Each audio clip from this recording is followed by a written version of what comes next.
Gospodična Snelling, danes ste tukaj.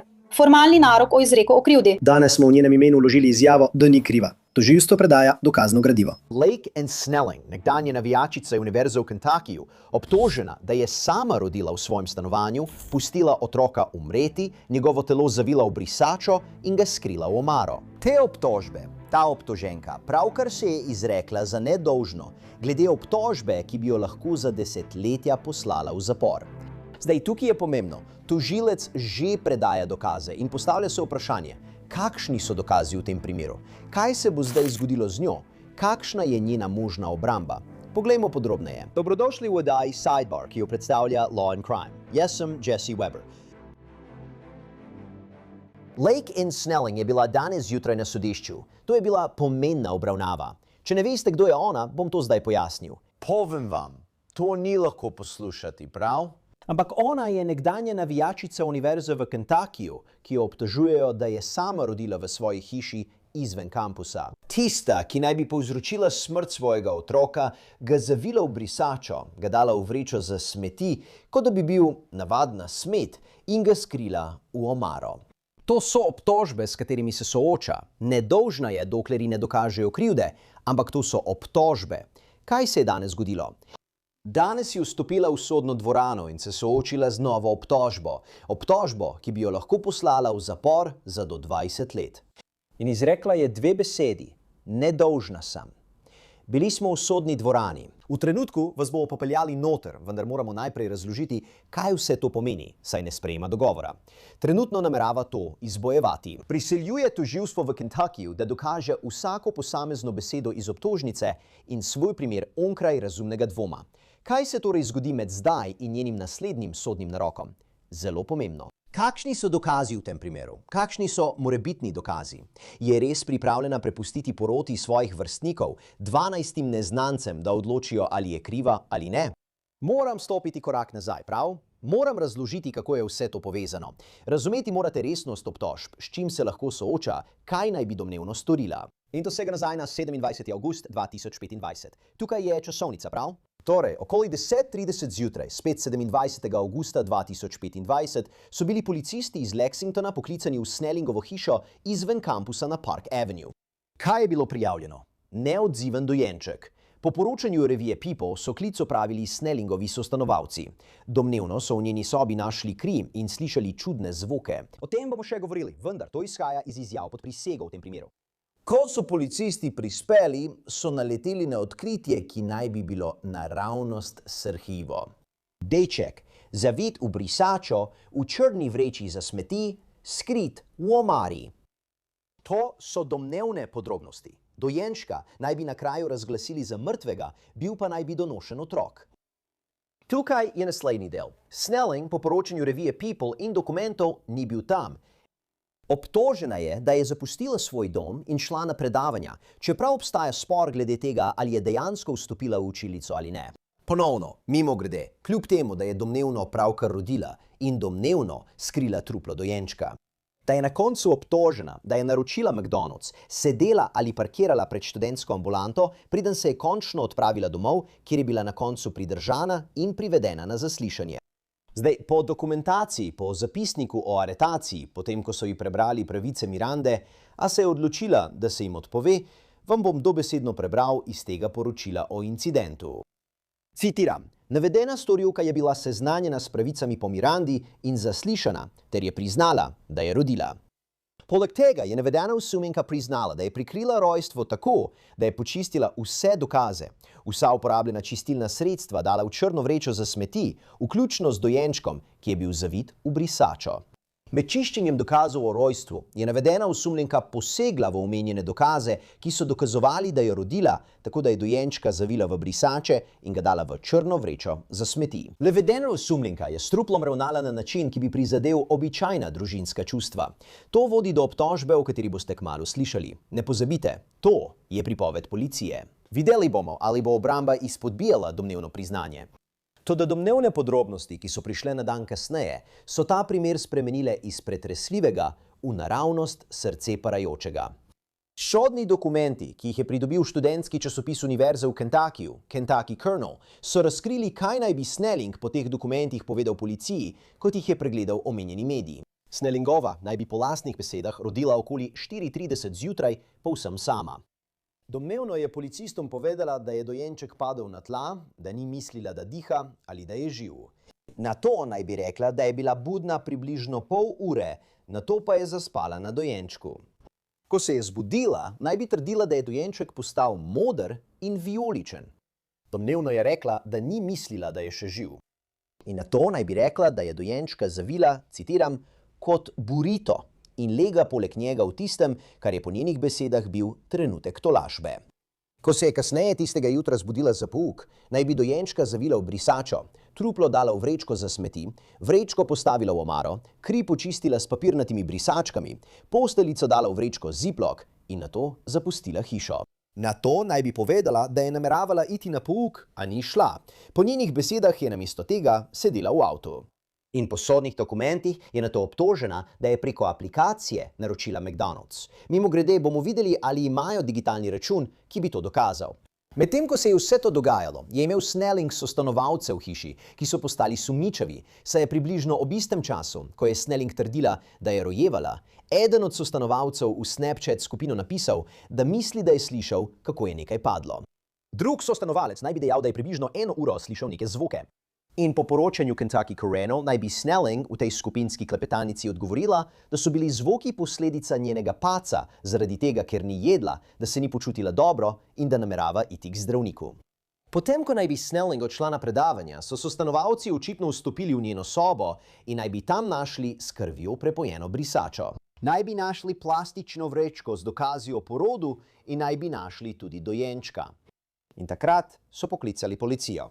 Snellingova je nato odšla v bolnišnico. To je ključno, ker naj bi v bolnišnici medicinskemu osebju povedala nekaj drugega, kot je povedala policiji.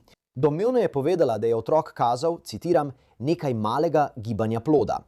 Domnevno je povedala, da je otrok zacvilil in da je, citiram, domnevala, da je otrok živ. To je zelo pomembno v pravnem kontekstu, ker je bistveno, ali je bil otrok živ ali ne in kako je otrok umrl. To je ključno. To smo že videli v številnih takih primerih, ker je razlika med tem, ali rečeš mrtvorojenost ali smrt po rojstvu, zelo različno. Zdaj, opravljena je bila obdukcija in po poročilih naj bi obdukcija pokazala, da se je otrok rodil živ.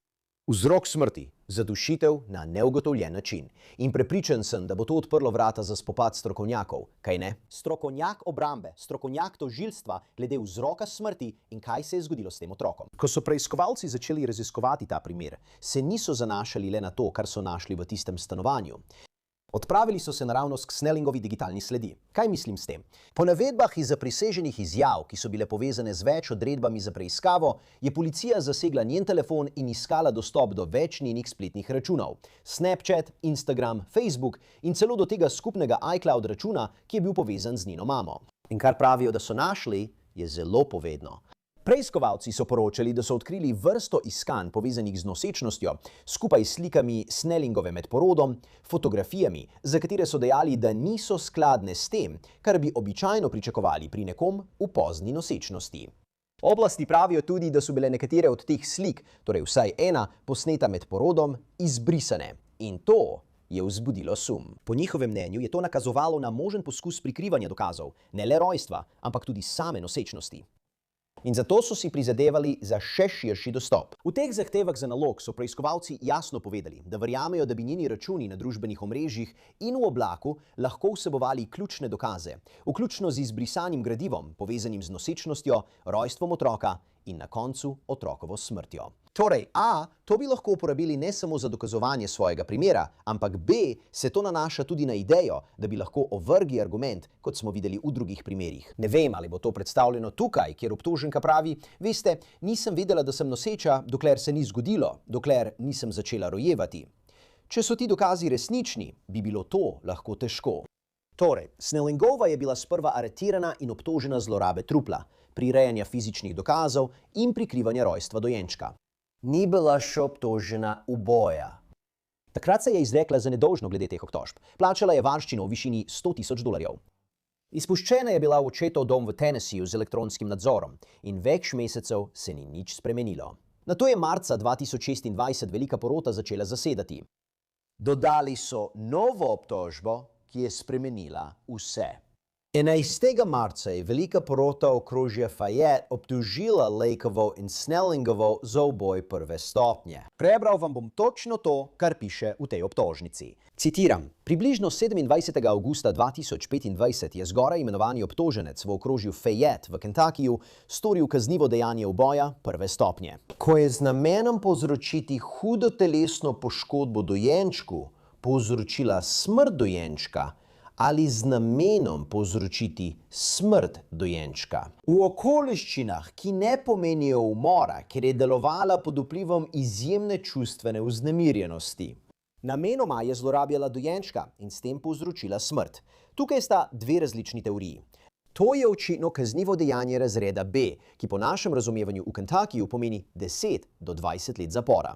Mimogrede, še vedno se sooča z drugimi obtožbami: oskrunitev trupla, poseganje v materialne dokaze, prikrivanje rojstva dojenčka. Ta zadnja, mimogrede, je prekršek, verjeli ali ne, kar pomeni, da ne bo dobila več kot 1 leto zapora. Ampak če pogledamo vse skupaj, ji grozi resna zaporna kazen. In to nas pripelje do tega jutra, 10. aprila 2026, greste na okrožno sodišče Fayette. Lake in Snelling sta vstopila v sodno dvorano na njeno uradno obtožbo zaradi nove obtožbe za uboj. In predvajal vam bom točno to, kar se je zgodilo. Bilo je hitro, a hkrati izjemno pomembno. Poslušalka. To je Lake and Snelling, pose. Gospa, ste vi Lake in Snelling? Je to Snelling? Snelling. V redu, poklicali bomo 26 CR 209. Gospodična Snelling, danes ste tukaj. Na rok za izjasnitev o obtožbi in gospod Lori boste vi pooblaščeni zagovornik. Gospod naš in jaz že... Prav tako imava z gospodom Nashom Brandona Marshalla. Jaz sem Marshall. Ti si Marshall. Nash. Gospod naš. Kasneje danes zjutraj vsi... In kdo bo zastopal tožilstvo? Prav, gospa Nash, gospod Kvala in gospod Lauri, bomo opustili uradno branje obtožnice. Smo v naši izjavi o nedolžnosti. Vaša čast je zahtevala datum predobravnavnega naroka. Mislim, da smo se dogovorili za 14. maj. To je datum predobravnavnega naroka. Nato sledi statusni narok. 14. maj. Tožilstvo predaja to dokazno gradivo, mi smo jim svoje gradivo že predali. Ja, in potem bi bil moj naslednji možni termin za statusno obravnavo ali 12. junij ali 26. junij. 12. junij. V redu. 12.6. Gospa Snelling, trenutno ste na prostosti s plačano varščino. Še naprej se držite pogojev vaše varščine, nobenih nadaljnjih kršitev zakona. Videli se bomo na 2 datumih. Predobravnavni narok imate razpisan za 14. maj. Takrat se boste vi in vaši odvetniki srečali s tožilstvom, da ugotovite, ali je mogoče doseči kakršnokoli rešitev brez sojenja. Nato se boste vrnili k meni na statusno obravnavo 12. junija. Ta bo ob 8:30. V redu. Še kaj strani tožilstva? Ne, vse v redu, hvala. Hvala. Naj razložim, kaj se je pravkar zgodilo. Prav. Najprej je izjavila, da ni kriva. To je njen uradni odgovor na obtožbo za uboj iz malomarnosti. Pod prisego pred sodnikom pravi: nisem povzročila smrti tega otroka. Drugič, njeni odvetniki so se odpovedali uradnemu branju obtožnice. To je običajno in pospeši postopek. Ampak praktično gledano, to tudi pomeni, da nam, njej in pravzaprav nikomur ni bilo treba poslušati tožilca, ki bi bral, česa je obtožena, in nekaterih grozljivih podrobnosti tega primera. Tretjič, in to je najpomembnejši del za nadaljnji potek tega primera. Sodnik je določil 2 datuma, kaj ne? 14. maj, predobravnavni narok. Tukaj je, kaj se običajno zgodi. Odvetniki Snellinga in tožilci Commonwealtha se bodo sestali in pogovarjali se bodo o tem, ali je mogoče doseči rešitev v tem primeru, ali se lahko zadeva reši pred sojenjem, torej z dogovorom o priznanju krivde. Prav tako se lahko pojavijo morebitna vprašanja glede razkritja dokazov, torej da tožilstvo preda dokaze Snellingovi obrambi, digitalne forenzične dokaze, policijska poročila, izjave prič. In tukaj je bistvo. Commonwealth je že začel, saj je danes na sodišču obrambni odvetnik dejal, citiram: Commonwealth nam je že predal dokazno gradivo, že so začeli predajati stvari. Kaj je v teh dokazih? Točno ne vemo. Dobili smo nekaj delčkov, kaj bi tam lahko bilo, vendar vemo, kaj je tožilstvo iskalo. Po poročanju WKY-TV so tožilci, preden je velika porota vložila obtožnico proti njej, izdali sodni poziv medicinskemu centru UK, v katerem so zahtevali vse medicinske zapise Lake in Snellinga, vse od avgusta 2024. Torej je to celo leto, preden je rodila. To se nanaša na vprašanje, kaj je vedela, na idejo, ali je vedela, da je noseča, ali je iskala zdravljenje, kaj se je dogajalo, kdo je vedel. In prav tako so zahtevali nalog za preiskavo njenih računov na družbenih omrežjih. Zakaj? Kot sem že prej omenil, policija je povedala, da bi ti računi lahko vsebovali trenutne ali izbrisane informacije, ki se nanašajo na nosečnost gospe Snelling, na rojstvo donošenega otroka in na koncu na njegovo morebitno smrt. Vemo tudi, da je policija pridobila te slike oziroma domnevne slike Snellingove med porodom, ki jo je domnevno poskušala izbrisati. Torej med zdaj in 14. majem bo tožilstvo moralo v bistvu razkriti svoje karte. In obrambna ekipa Snellingove bo natančno videla, kaj ima tožilstvo, in to bo usmerjalo, ali bodo želeli zadevo peljati na sojenje ali ne. Drugi datum je 12. junij. To je statusna obravnava. Takrat se obe strani vrneta k sodniku in povesta, kje stojita, ali bomo dosegli dogovor, ali potekajo pogajanja o priznanju krivde. Lahko to rešimo, ali določamo datum sojenja. Potrebujemo več časa, ali so kakšne težave. Torej, tukaj smo trenutno. Ampak Lake in Snellingova, izrekla je, da ni kriva. Čas teče do 14. maja, vendar je še nekaj drugega. In to je nekaj, kar bi nam lahko povedalo več o morebitni strategiji Snellingove. Kaj mislim s tem? Septembra 2025, kmalu po njeni aretaciji, sta imeli Lake in Snellingova obravnavo. Bila je predhodna obravnava. Za tiste, ki ne veste, je predhodna obravnava postopek, kjer mora tožilstvo pokazati, da obstaja utemeljen sum, da se obtoženega zadrži za sojenje. To je prvi pravi preizkus primera tožilstva. Merilo je nizko, dokazno breme je majhno. To ni dokazovanje preko razumnega dvoma, ampak samo pokažeš, kar imaš. Ali je dovolj, da gre primer na sojenje? Pogosto je to tudi prvič, da javnost vidi, kakšne dokaze ima tožilstvo. Obramba prav tako. Zdaj sta Lake in Snelling opustila to obravnavo. Imamo zvočni posnetek natančno tega, kar je rekla. Gospodična Snelling, pravkar ste slišali, da je vaš odvetnik povedal, da se želite se tej obravnavi odpovedati. Razumeli ste, da imate pravico do te obravnave v tem primeru, ampak želite tokrat to pravico opustiti? Rekla je, da, odpovedala se je svoji pravici, da sliši dokaze tožilstva na odprtem sodišču v tej obliki. Odpovedala se je pravici, da izpodbija te dokaze. Primer je neposredno poslala veliki poroti, pri čemer obramba dejansko nima besede. Torej velika porota odloča, ali obstaja utemeljen sum za obtožbe tukaj, vendar greste pred veliko poroto. To je tajni postopek, kaj ne? Obramba nima možnosti predstaviti svoje strani ali izpodbijati dokazov. Je tajno, zato javnost ne vidi, kaj je predstavljeno. Zakaj bi to storila? No, po mojem mnenju obstaja več načinov, kako to pogledati. Prvič, morda njeni odvetniki mislijo, ali pa ona misli, da so dokazi šibki. Nočejo dati tožilstvu priložnosti, da bi že zgodaj zavarovalo pričanje prič, ali pa celo omogočilo tožilstvu, da spremeni svojo strategijo na sojenju. Nočejo jim dati prve priložnosti za to. Najprej želijo videti obtožnico velike porote, kar je, kot sem rekel, običajno enostranski postopek. Ali pa, to je drugi način gledanja na to, dokazi so zanjo uničujoči.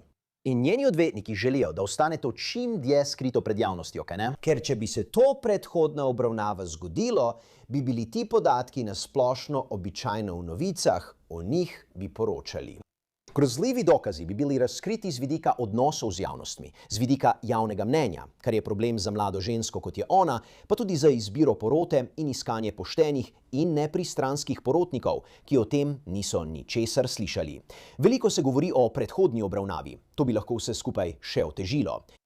Tako da s tem, ko so se odpovedali temu, je Snellingova ekipa pravzaprav nadzorovala zgodbo. Pridobili so si čas. To je torej kontekst, v katerem smo zdaj. Odpovedala se je predhodni obravnavi, obtožena je bila uboja iz malomarnosti in danes je izjavila, da ni kriva. Kaj si o vsem tem misli odvetnik obrambe? Moj kolega Chris Stewart je govoril z odvetnikom, kazenskim odvetnikom Ericom Faddesom, da bi razčlenila, kako ta primer izgleda z vidika obrambe. Tukaj je, kar je povedal Krištofu o odločitvi velike porote, da se odloči za uboj iz malomarnosti namesto za umor. Še enkrat, to je v zvezi s tem primerom. Ne morem si pomagati, da se ne bi spraševal, ali je bilo v teh razpravah nekaj sočutja, kar bi lahko povzročilo, da se je velika porota odločila za obtožbo uboja iz malomarnosti prve stopnje. Veš, kot si omenil, je to blažja obtožba kot nekatere druge možnosti umora in uboja, ki so jih imeli na voljo. Zato se sprašujem, ali je lahko ta človeški vidik vsega tega odigral vlogo pri tej odločitvi o obtožbi. Poglej, ne vemo zagotovo, ali je bila predstavljena hujša obtožba za umor, ampak je zanimivo. Torej celo velika porota, ki sliši samo stran tožilstva, je morda začutila neko sočutje do Snellinga, mlade študentke, navijačice, noseče in same, v paniki. Mogoče, nisem povsem prepričan. Morda so predstavili samo obtožbo za uboj. Ampak bom tudi rekel, da sočutje sega le do neke mere, ker je Fatis tudi pojasnil, kaj bo obramba verjetno trdila, da je šlo za nesrečo, da je Snelling omedlela, da se je prevalila na dojenčka, da smrt ni bila namerna, da ni nameravala povzročiti nobene škode. Če bi bila vpletena kakšna zloba, če bi šlo za premišljenost, so to običajno elementi, ki so potrebni za umor prve stopnje in tudi za namerni umor. Torej, če bi to načrtovala, če bi o tem razmišljala že kar nekaj časa, da bo tako ravnala, ko bo prišel ta dojenček, bi to zagotovo lahko zvišalo obtožbo. Toda tukaj se zdi, glede na večino javnih poročil, da se je to zgodilo zelo hitro in sprejela je odločitev, jo je sprejela in zdaj smo pri tem. Še vedno je obtožena zelo resne stvari, vendar ni isto, kot če bi načrtovala, da bo ubila tega dojenčka že tedne prej. Torej bi to lahko bila obramba, kaj ne? Nesreča, panika, mlado dekle, ki je zmedeno odreagiralo, sprejelo grozne odločitve potem, ko je bil dojenček že mrtev, vendar ne bi smela biti kazensko odgovorna za povzročitev smrti. Tu pa je težava za Snellingovo. Domnevno ni poklicala 911, poklicale so njene sostanovalke. Domnevno ni takoj odšla v bolnišnico. Domnevno je šla na predavanja. Domnevno je sedela v avtu in naročila McDonald's. In Fatis je priznal, da bo to morda težko zagovarjati. Seveda je to problematično dejstvo za obrambo. Lahko se zdi brezčutno, lahko se zdi brezsrčno. Zato mislim, da mora obramba res poskušati to človeško predstaviti. Tako da reče, hej, to je bila mlada punca, bila je prestrašena, ni vedela, kaj naj naredi. In sprejela je napačno odločitev.